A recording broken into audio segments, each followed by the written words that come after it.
নমস্কার বন্ধুরা, আমি কলকাতা থেকে দক্ষিণ চব্বিশ পরগনা থেকে অসীমা মণ্ডল বলছি। আমি যার কথা বলবো তার নাম হচ্ছে দীপ্তেজ বি মণ্ডল। সে খুব বড় অ্যাস্ট্রোলজি, আমার অনেক উপকার করেছে। আমি খুব বড় সংকটের মধ্যে ছিলাম।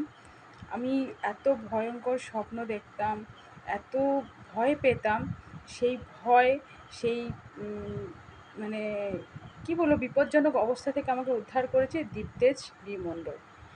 আমি একদিনও তার কাছে বলি যে আমি এরকম রাত্রিরে শুয়ে প্রচণ্ড ভয়ঙ্কর স্বপ্নে, মানে কেউ আমাকে মারতে আসছে, কোনো হাত আমার গলা টিপতে আসছে, এইসব যখন বলি তো সে আমাকে একটাই সলিউশন বললো, এই যে সাতমুখী রুদ্রাক্ষ।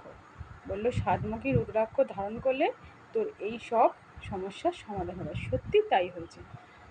আমি খুব ভালো আছি। ৩ মাস হলো এটা আমি ধারণ করেছি। আমি খুব ভালো আছি। আমাকে আর স্বপ্নও আসে না, কোনো ভয়ও লাগে না। ইনফ্যাক্ট অন্ধকারে যেতে যে আমি ভয়টা পেতাম, সেই ভয়টা পাই না। ওর অ্যাস্ট্রোলজি, ওর কাজ এত ভালো, আমার খুব উপকার হয়েছে। আর আমার মেয়েদের মানে কুষ্টি বিচারেও কোনো খামতি নেই।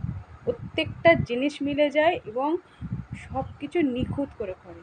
তো আপনারা যদি কেউ আমার মতন প্রবলেমে ভোগেন তো প্লিজ কন্ট্যাক্ট করুন দীপ্তেজ বি মণ্ডল। আপনাদের উপকার হবে এবং আপনারা খুব বড় বিপদ থেকে বের হতে পারবেন। নমস্কার।